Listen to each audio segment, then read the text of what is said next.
Both everyone, how you lot doing? It's your boy Souley. I'm back again with another reaction. I hope you lot doing well. Bonjour tout le monde, salut tout le monde. Welcome to the best channel, you best believe that. So for all the new subscribers, people being here before, I want to say thank you so much for being here from the day one. And everyone, big shout out to my bro Preston, who's doing amazing. I'm gonna put his main channel on the link down in the description below. You know, that's a brother that's been doing amazing work. You can see on the title, I love to do these type of videos. You know, I haven't done one like this for a while, but this is why I love doing YouTube. I'm not full-time YouTuber because, you know, small channel like us, we enjoy what we do, but we still gotta work. We still gotta work normal work. I don't do this full-time, so whenever I can, I try to make as many videos as I can because this is a passion. I love editing, shooting videos just for fun, and it's been a great journey to see the channel grow over 5 years, you know. So it's just amazing. But guys, for people who didn't know, I'm originally from this beautiful country. Obviously it's the flag, it's a country there. But yeah, just put a map there. Central Africa, Democratic Republic of Congo. I'm 75% Congolese and 25% Senegalese. So my mom is 100% Congolese. My dad is 50 Congolese and 50 Senegalese. That's where the 25% comes from. So guys, we are gonna go into the title. As you can see, I've seen this appear quite a lot online, and I thought, I've done a Congolese tag on different type of videos. I've got, you know, sometimes you got so much ideas, so many videos ideas, but it's just about the timing. And I love doing reaction. Reaction has been doing great, so thank you so much for everyone showing love. I was really sick actually for a week and a half, but thank God I feel good now. So living in England as a Congolese, you know, I just wanted to do this video for a long time. So I'm 28 years of age. I came in England when I was 14, so the last 14 years of my life, so that's more than a decade, I've lived there in this beautiful country. I mean, what I would say is, like any other way you go in the world, there's goods and bad, but we also sometimes have to be grateful. And I'm talking mostly to foreign people living in this country. Say all you want to say about England. This is not me trying to sugarcoat or whatever. This is me just keeping it 100. I've got friends and family to live in France and other countries, especially my French friend. They've always told me, you're so blessed that you've moved in England, because the life, we all know this, you know, we know that there's a lot more opportunity we get in this country, you know, England, UK in general, that in some European countries we don't probably get that. So for that, I want to say big thank you to UK, to the Queen. I'm grateful for that. But of course there is bad here too. I'm not gonna act like it's perfect, but you gotta be grateful for a country that does embrace you where you live. So I decided to give like 6 facts, right? I did the list of 6 facts of things that define really my stay here. How was it for me? And also, this is a video that could help a lot of foreign people, especially Congolese as well. People that are coming from Kinshasa, from Lubumbashi, Mbujimai. You know, Congo is a Democratic Republic of Congo. It's a huge country. There's 2 Congo. There's Republic of Congo and the Democratic Republic of Congo. So I'm from the DRC, Zaire. It used to be called Zaire, where George Foreman and Mohamed Ali had Rambo in the jungle. The second largest African country. Probably for me, it is the largest. I don't know how they make it the second, but you know, DR Congo has the second largest rainforest. You know, a little description for you there. So much minerals, but there's genocide, there's war. The link down in the description below will also be off my main page, which I created when I was 21. It's to do with the genocide in Congo, so you can learn so much, so please make sure you do check it. There's also a dark side on that sector. So number 1, the biggest thing for me when I came here, which was you know, kinda obviously I knew it was gonna be different, was the weather, as you can see. So weather, by that what I mean is that, of course, we all know England is in the European continent.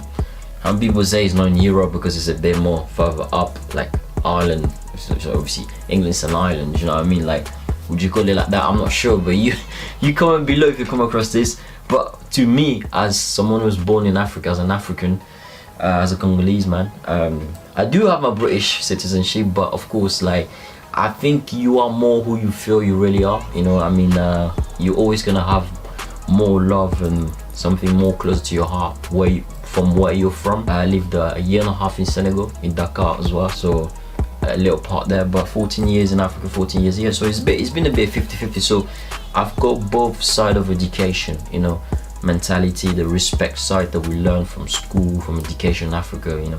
So the weather is completely different. I mean, everybody knows that in Europe we have normally 4 seasons. So we have winter, we have autumn, we have springs, and we have summer, of course. I think I said it right. I'm not sure.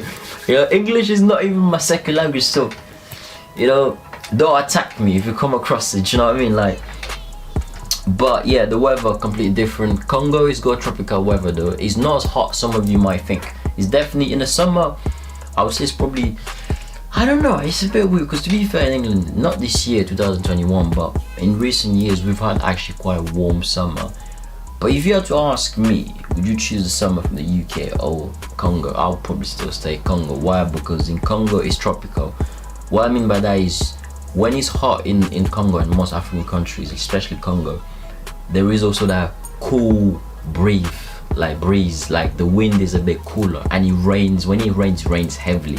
I just love the sound of rain, and just love that, you know, even though it's hot, but like the weather is kind of, because that's normally the weather for at least probably say like 10 months, because during the summer in Congo actually and most African countries it's not actually sunny. It's just like we call it elanga. I don't know how to explain it, but it's like the fake winter of Congo where it's just, it feels nice. It's not sunny, it's a little bit chilly, but not chilly as in we normally get here. But sometimes when it's sunny here, it's like, oh, it's too sunny, like it's too hot, and there's no wind. The wind is hot as well. It's like if you open the oven, that steaming that comes out oven.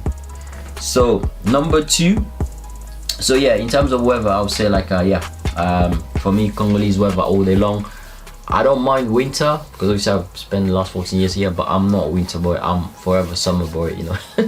I love my summer. I would rather have a summer the whole year, but I think, of course, having lived here, I would not really say I've been used to all the winter weather, but kind of been used to it. And I know I miss a lot of the vitamin D, especially when it's not summertime. And when I do go back, it's gonna feel weird as well, because you know, weather clash. So number 2 is languages. You know, there's not debate, of course. You know, DR Congo is an ex-Belgian colony. So the official language which we speak there is French, which we learn since in school. Donc oui, bien sûr, je parle français. Donc du coup, je suis né à Kinshasa, au Congo, au démocratique République du Congo. Donc j'ai 28 ans, j'habite en Angleterre. We also speak Lingala, which is one of the four national languages. Yeah, one of the 4 national languages. We have Lingala, Chiluba, Kikongo, and Swahili. My mom, she's from Kisangani, which is like northern, central, east mixed. You know, big province where Swahili is the number 1 language. Jambo, Habari Yako, Muzuri. Yeah.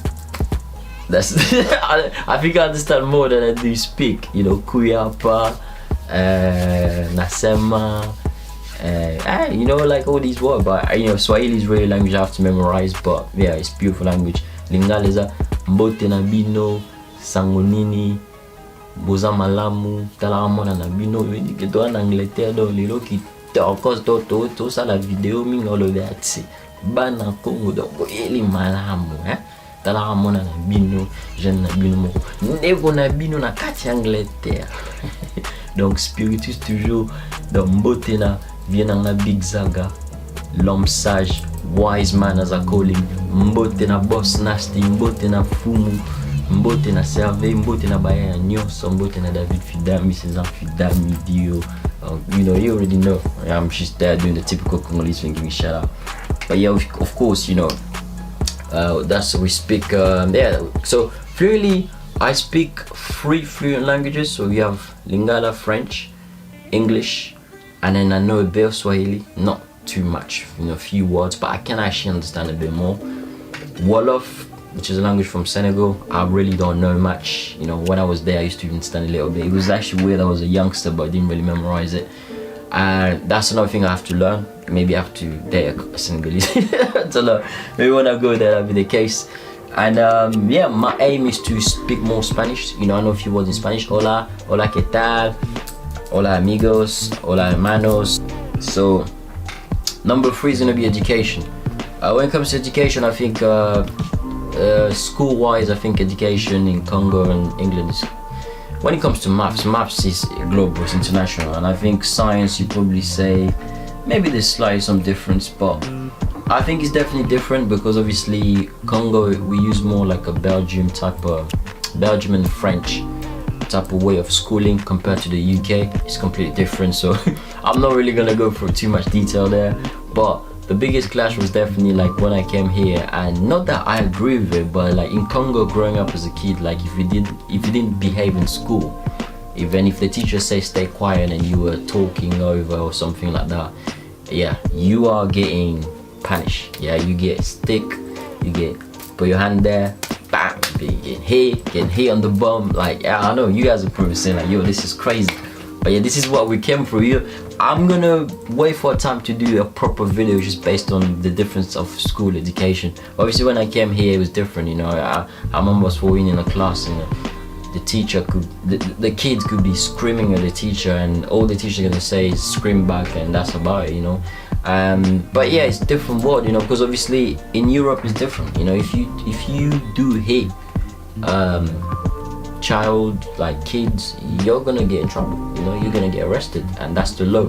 I wish we had that law in Africa, but you know, it's that's the reality. It's not the same. Personally, I don't agree with you have to whip someone in order for you to only pass a message, because I feel like when you always use violence as a way of sending an educational message, it doesn't always result well, you know. Some people grow up and they become violent. They know the only way for me to send a message for someone to listen to me, I have to, and I think that's very bad, especially if you have boys, you know. You don't want boys to grow up and think like when they have they have daughters as kids and they have to slap them, you know, if they misbehave. I think that's bad, you know. We don't want to have that.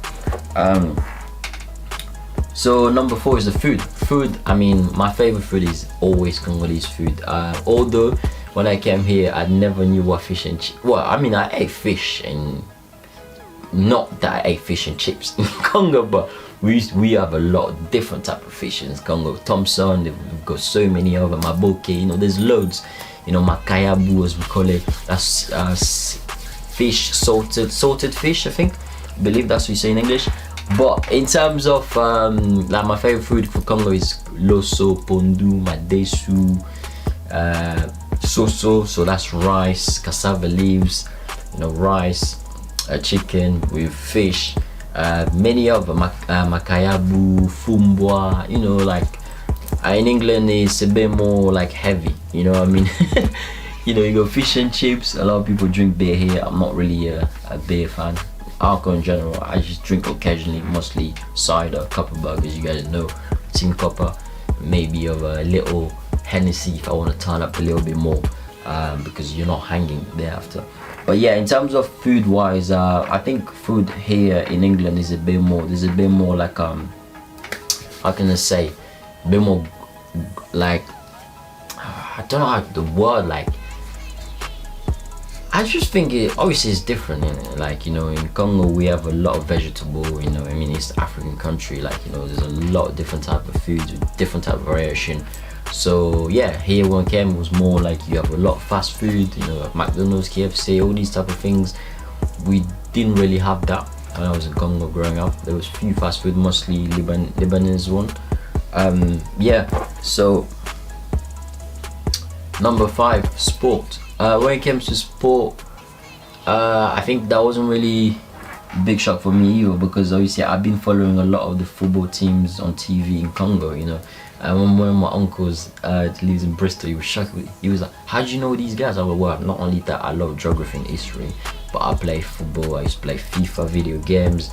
So my stepdad used to bring me quite a lot of them, watching Atlas, just watching a lot of World Cup documentary, old school movies, and I think that's how you learn so much, you know. Knowledge is powerful. So and England is a very passionate country about sport, especially football. Congo is the same. Congo, we love football. We love football in that country. We love sport, but football is number 1. But the passion that you get in stadium, in Congo we have the same passion, but of course, you know, the Premier League is the most televised and is the biggest brand, you know, and you know, is the most advertised brand, and in terms of money wise, no league in the world can compare to Premier League, and I'm a Chelsea fan, so I definitely know that. Yeah, I think it was just great to play for local teams, something again we don't really have in Congo.